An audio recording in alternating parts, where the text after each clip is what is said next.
আসসালামু আলাইকুম। আশা করি আপনারা সবাই ভালো আছেন। আজকে আমি নতুন একটি টুলস নিয়ে আপনাদের সামনে কথা বলবো। সেটি হচ্ছে প্রসপেক্টিভ গ্রিড টুল। প্রথমে আমরা জেনে নিই এই টুলটি আসলে আমরা কেন ব্যবহার করব এবং কোথায় ব্যবহার করব।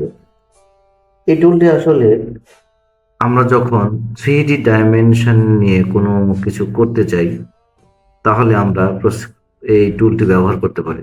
যেরকম ধরুন আপনি কোনো বিল্ডিং ডিজাইন করবেন, বিল্ডিং এর দেয়াল গুলো কিন্তু 2D শেপে থাকে না, এগুলো কিন্তু এক এক সময় এক এক শেপে চলে যায়। ধরুন আপনার 3D ডাইমেনশনে চলে গেছে, তখন কিন্তু আপনি 2D ডাইমেনশন দিয়ে আপনার ওই শেপে কনভার্ট করতে কিন্তু আপনার অনেক কষ্ট হয়ে যাবে। সেক্ষেত্রে আপনি এই টুলটি ব্যবহার করতে পারেন। তাহলে চলুন দেখি আমাদের এই টুলের কাজটি কিভাবে করতে পারি। আমার যে এই যে টুল মেনু বারটি আছে লেফট সাইড, এই যে দেখুন আমার এখানে যে শেপ বিল্ডার টুলটি আছে, এই টুলের পাশেই দেখতে পাচ্ছেন আমার যে একটি টুল, সেটি হচ্ছে পার্সপেক্টিভ গ্রিড টুল। এইটাকে যদি আমি এইটাকে যদি আমি এই যে এইখানে এইখানে যে আমার, আমি এটাকে হাইড করে দেই। এই যে সাদা অংশটি যে আছে, অ্যারো অ্যারো চিহ্ন সাদা অংশটি, এইখানে আমার যে এখানে যারা চিহ্ন, এখানে যদি আমি লেফট বাটন প্রেস করে ধরি তাহলে দেখুন আমার এখানে পার্সপেক্টিভ গ্রিড টুলটি দেখাচ্ছে। এখন এটা শর্টকাট কি হচ্ছে আমাদের শিফট প্লাস পি, অর্থাৎ আপনি যদি কিবোর্ড থেকে শিফট প্লাস পি একই সাথে প্রেস করে ধরেন তাহলে আপনি এই টুলটি সিলেক্ট করতে পারবেন। এবং তার নিচে আছে দেখুন পার্সপেক্টিভ সিলেকশন টুল। আপনি যখন পার্সপেক্টিভ গ্রিডের উপর কাজ করতে যাবেন তখন অবশ্যই আপনাকে পার্সপেক্টিভ সিলেকশন টুলটি দিয়ে কাজ করতে হবে, এবং সেটি শর্টকাট কি হচ্ছে শিফট প্লাস ভি। তাহলে আমি প্রথমে একটি শেপ ডিজাইন করে নিই। এই যে ধরুন আমি এখানে একটি রেক্টেঙ্গল শেপ নিয়ে রেক্টেঙ্গল ড্র করে নিলাম। আমি এর একটি কালার নির্বাচন করে দিলাম, এখানে থাকুক। এরপরে দেখুন আমি যদি আমার এই যে পার্সপেক্টিভ গ্রিড টুলে লেফট বাটন প্রেস করি তাহলে দেখুন সে আমাকে একটি গ্রিড অপশন দেখাচ্ছে। এবং এই যে গ্রিড অপশনের এই যে এখানে যখন আমি মাউস ধরছি, এটা হচ্ছে আমার গ্রিডের বেস পয়েন্ট। আপনি এটাকে এখানে মাউসের লেফট বাটন প্রেস করে আমাদের এই যেখানে যে বিন্দুটি আছে এখানে এটিকে প্রেস করে আপনি এটাকে মুভ করাতে পারবেন। এই যে মুভ করাতে পারবেন এভাবে। আপনি এ পাশটাকে ধরেও এটা খুব সুন্দরভাবে মুভ করাতে পারবেন। আবার আপনি যদি চান যে আমার এই যে পয়েন্টটি আছে এই পয়েন্টটিকে ধরে আপনি কিন্তু বাড়াতে বা কমাতে পারবেন। এই যে দেখুন, এই যে আপনি কিন্তু সুন্দর মতো করে এটিকে আপনার প্রয়োজন মাফিক বাড়াতে বা কমাতে পারবেন। এই যে এরপরে দেখুন আমার এখানে যে পয়েন্টটি আছে এটি ধরেও আপনি বাড়াতে বা কমাতে পারবেন। এই যে দেখুন আমি কিন্তু এটি ধরে বাড়াতে বা কমাতে পারছি। এই যে আবার আপনি চাইলে এটা ধরেও আপনার এই পয়েন্টে ধরেও আপনি আপনার যদি উপরের সাইডে আরো কিছু গ্রিডের দরকার হয় সেক্ষেত্রেও আপনি এভাবে বাড়াতে বা কমাতে পারবেন। এই যে খুব সুন্দর মতো করে করতে পারবেন। এই যে দেখুন আমি একদম ছোট করে দিলাম। এই যে আমার যে গ্রিড আছে এই গ্রিডের একদম লেফট সাইড টপ কর্নারে দেখুন আমার একটি 3D অপশনের একটি কিউব দেওয়া আছে। এবং এইটির এখানে দেখুন আমি যখন এই যে গ্রিন কালার এইটির উপরে মাউস নিচ্ছি তখন সে লেফট গ্রিড দেখাচ্ছে, এখানে যখন যে নিচ্ছি রাইট গ্রিড দেখাচ্ছে, এবং এখানে যখন নিচ্ছি তখন হরিজন্টাল গ্রিড দিচ্ছে। এইটার মানে হচ্ছে আপনি আমার যখন এই গ্রিডটা আছে এই গ্রিডের আমি মানে আমার এই শেপটিকে কোথায় বসাবো সেটা আপনাকে এখান থেকে নির্ধারণ করে দিতে হবে। আপনি যদি এখানে লেফট বাটন প্রেস করেন, লেফট বাটন মানে সরি লেফট গ্রিডটা সিলেক্ট করেন, আপনি শুধু আপনার ডিজাইনটাকে লেফট গ্রিডে বসাতে পারবেন, অন্য কোনো অপশনে দিতে পারবেন না। অন্য কোনো অপশন বলতে আপনি রাইট গ্রিড আর হরিজন্টাল গ্রিড এই দুইটা অপশনকে বোঝাচ্ছেন। এখন এইখানে দেখুন আরো একটা অপশন আছে। এই যে আমি এখানে মাউস নেওয়ার সাথে সাথে সে আমাকে দেখাচ্ছে হাইড গ্রিড। এই যে দেখুন আপনি চাইলে যে আপনার একটা ডিজাইন প্রতিস্থাপন করা হয়ে গেছে আপনার এই শেপের উপরে, তখন আপনার এই গ্রিড তো আর দরকার নেই, মানে গ্রিড আপনি রিমুভ করতে চাচ্ছেন, সেক্ষেত্রে আপনি করবেন কি, আপনি এখানে মাউসটা নিয়ে এখানে মাউসের লেফট বাটন প্রেস করলে এটা চলে যাবে। এখন এই অপশনটি আরো একটি জায়গায় আছে, আমি আপনাদেরকে দেখাই। আমি এখানে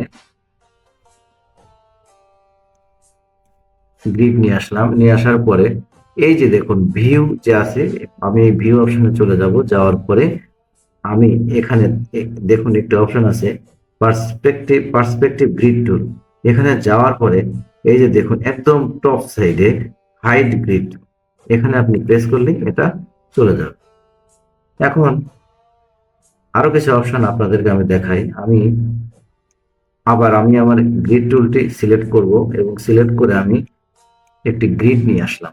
নিয়ে আসার পরে এই যে দেখুন আমি ভিউতে যাব, যাওয়ার পরে আমি পার্সপেক্টিভ গ্রিডে যাব। এখানে দেখুন আরো বেশ কিছু অপশন রয়েছে। এটি হচ্ছে শো রুলার। রুলার জিনিসটা হচ্ছে এই যে দেখুন আমি যদি শো রুলারে প্রেস করি তাহলে দেখুন সে এই যে দেখুন এই যে আমার যে রুলারের যে পয়েন্ট গুলো এখানে কিন্তু সে আমাকে দেখাচ্ছে 600, 570 এরকম অনেক পয়েন্ট দেখাচ্ছে। আপনি চাইলে আপনার মার্কিং পয়েন্ট নিয়েও এখানে কাজ করতে পারবেন। আমি আপাতত এটাকে চাচ্ছি না, আমি এখানে হাইড রুলার করে দিলাম। দেখুন হাইড রুলার করার সাথে সাথে এই অপশনটি কিন্তু চলে গিয়েছে। এরপরে দেখুন আরো কিছু অপশন আছে লক গ্রিড, মানে আপনি যখন লক গ্রিডটাকে সিলেক্ট করবেন তখন আপনার যে এই যে গ্রিডটা আছে এই গ্রিডটাকে কিন্তু আপনি মুভ করাতে পারবেন না। এখন কিন্তু আপনি মাউস দিয়ে ধরে মুভ করাতে পারছেন। এক কথা আপনি এটাকে লক করে দেবেন, তালা মেরে দেবেন এটার উপর। এরপরে আমি চলে যাব পার্সপেক্টিভ গ্রিড টুলে। আবার এখানে যাওয়ার পরে দেখুন এই যে ডিফাইন গ্রিড, এখানে যদি আমি সিলেক্ট করি দেখুন আমাকে একটা মেসেজ বক্স দেখাচ্ছে। এখানে কিন্তু আপনার প্রিসেট কিছু অপশন আছে, 1p normal view, 2p normal view, 3p normal view, মানে তিনটা ভিউ আমাদের এই পার্সপেক্টিভ গ্রিড টুলের মধ্যে আছে। এখান থেকে আপনি পয়েন্ট সিলেক্ট করে দিতে পারবেন, টাইপ সিলেক্ট করে দিতে পারবেন, স্কেল কত নেবেন সেটাও করে দিতে পারবেন। এখানে গ্রিড লাইন এফডি কত পয়েন্টে দিতে পারবেন, ভিউইং অ্যাঙ্গেল মানে অ্যাঙ্গেল কতটুকু নিতে পারবেন, আপনার যে গ্রিডের যে কালার, আমার এই যে কালার বলতে আমি এইটাকে বোঝাচ্ছি, এই যে কালারটা দেখুন এখানে এক কালার এখানে এক কালার, এখানে কিন্তু তিনটা কালার দেওয়া আছে। এই যে আপনি চাইলে এখান থেকে কালার আপনাদের মতো করে আপনারা চেঞ্জ করে নিতে পারেন। আপনি এখানে অপোজিটটাও আপনি আপনাদের পছন্দ মতো আপনি কম বা বেশি করে নিতে পারবেন। অপোজিটটা হচ্ছে কালারের ঘনত্ব।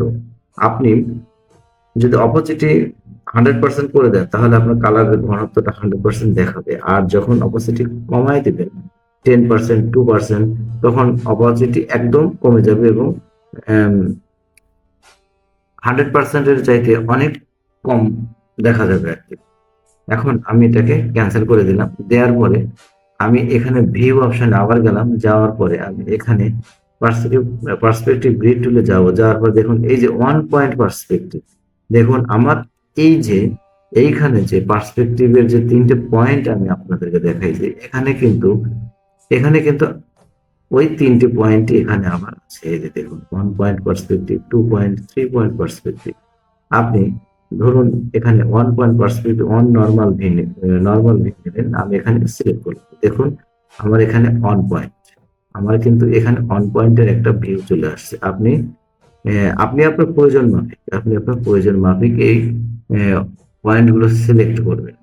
এই যে দেখুন আমি যদি 2 পয়েন্টে যাই তাহলে দেখুন ফিগারটা কেমন আসে। এখন আমি আবার যদি 3 পয়েন্টে যাই তাহলে দেখুন কেমন, এই যে দেখুন 3 পয়েন্টে আমার এই যে এভাবে চলে আসছে। এই যে আপনি চাইলে এটাকে মডিফাই করে নিতে পারেন। এই যে দেখুন আমি ধরে এটাকে খুব সুন্দর করে মডিফাই করে নিতে পারছি। এই যে আপনি আপনার প্রয়োজন মাফিক আপনি এটাকে মডিফাই করে নিতে পারেন। এই যে দেখুন এখন আমি যে পার্সপেক্টিভ গ্রিড 3টি পয়েন্ট আছে, আমি এখান থেকে টুপিটা সিলেক্ট করে রাখলাম। এখন আমি আপনাদেরকে দেখাবো যে আমার যে এই যে আমার যে 3D শেপ, এই শেপে আমার এই 2D শেপটা কিভাবে প্রতিস্থাপন করব এবং এটি খুব সহজেই কিভাবে করতে পারি। আমি এটিকে আরেকটু মডিফাই করে, এই যে আমি আরেকটু বড় করে নিলাম, আমি এই পাশটিকে আর একটু বড় করে নেব। আমার এই পাশটি ছোট থাকুক, আর এই পাশটিকে লেফট সাইড থেকে আমি একটু বড় করে নেব। নেওয়ার পরে আমি করলাম কি, এই যে পার্সপেক্টিভ সিলেকশন টুল, আপনার কিন্তু এই এই গ্রিডের উপরে আপনি যদি কাজ করতে চান, আপনার কোনো ডিজাইনকে এই গ্রিডের উপর প্রতিস্থাপন করতে চান, সেক্ষেত্রে কিন্তু এই সিলেকশন টুল দিয়ে কাজ করলে হবে না। আপনাকে কিন্তু অবশ্যই এই সিলেকশন টুলটি সিলেক্ট করতে হবে। আপনি এটি সিলেক্ট করলেন, করার পরে আপনি এই অবজেক্টটিকে সিলেক্ট করলেন, করার পরে আপনি করলেন কি, মাউসের লেফট বাটন প্রেস করে এটাকে অবজেক্টটিকে ধরলেন, ধরার সাথে সাথে দেখুন আপনার শেপের চেহারাও কিন্তু চেঞ্জ হয়ে গেছে। এই যে দেখুন, শেপের চেহারা কিন্তু চেঞ্জ হয়ে গেছে। আপনি তখন করবেন কি, এই যে এইখানে এনে ছেড়ে দিন। দেখুন, ছেড়ে দেওয়ার পরে আপনার দেখুন, আপনার যদি এখন প্রয়োজন মনে করেন যে আমার আমার এই পুরোটা জুড়ে আমার এই বক্সটি থাকবে, এই শেপটি থাকবে, সেক্ষেত্রে আপনি করতে পারেন। এই যে দেখুন, আপনার এই যে এখানে মাউস দেওয়ার সাথে সাথে দেখুন সে আমাকে পয়েন্টগুলো দেখাচ্ছে, যে পাতের যে অপশনগুলো দেখাচ্ছে। আপনি কিন্তু এটিকে ধরে, এই যে এটিকে ধরে এটার সাথে ম্যাচ করে দিতে পারছেন। এই যে দেখুন, খুব সহজেই আপনি কিন্তু এটাকে আপনি আপনার মতো করে কাজ করে দিতে পারছেন। এই যে এখন আমি যদি রাইট সাইডে আরেকটি ড্র করি, তাহলে দেখুন, এই যে দেখুন, আমি রাইট সাইডে ড্র করার সাথে সাথেও কিন্তু সে আমাকে একটি অপশনটি দেখাচ্ছে। আমি এটিকে সিলেক্ট করব, করার পরে আমি এটিকে সিলেক্ট করার পরে আমি দেখুন এটিকে কিন্তু আমার রাইট সাইডে দেয়া, আমার এই লেফট সাইডে দেয়া ছিল, সরি এইখানে দেয়া ছিল বিধায় আমার এটি এ পাশে প্রতিস্থাপিত হচ্ছে না।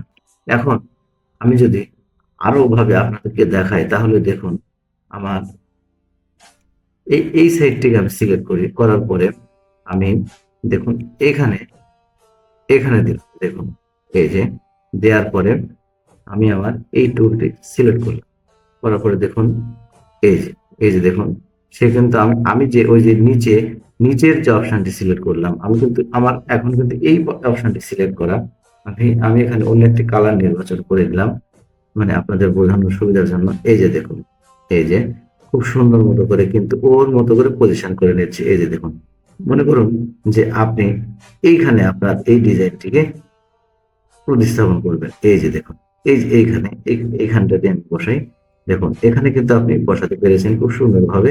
এবং এটিকে যদি আপনি আরেকটু বড় করতে চান, এই যে দেখুন, এই যে খুব সুন্দরভাবে আপনি এভাবে কিন্তু আপনার যে 3D ডাইমেনশনের যে ডিজাইনগুলো, ড্রয়িংগুলো এই পার্সপেক্টিভের মাধ্যমে খুব সহজেই করে নিতে পারবেন।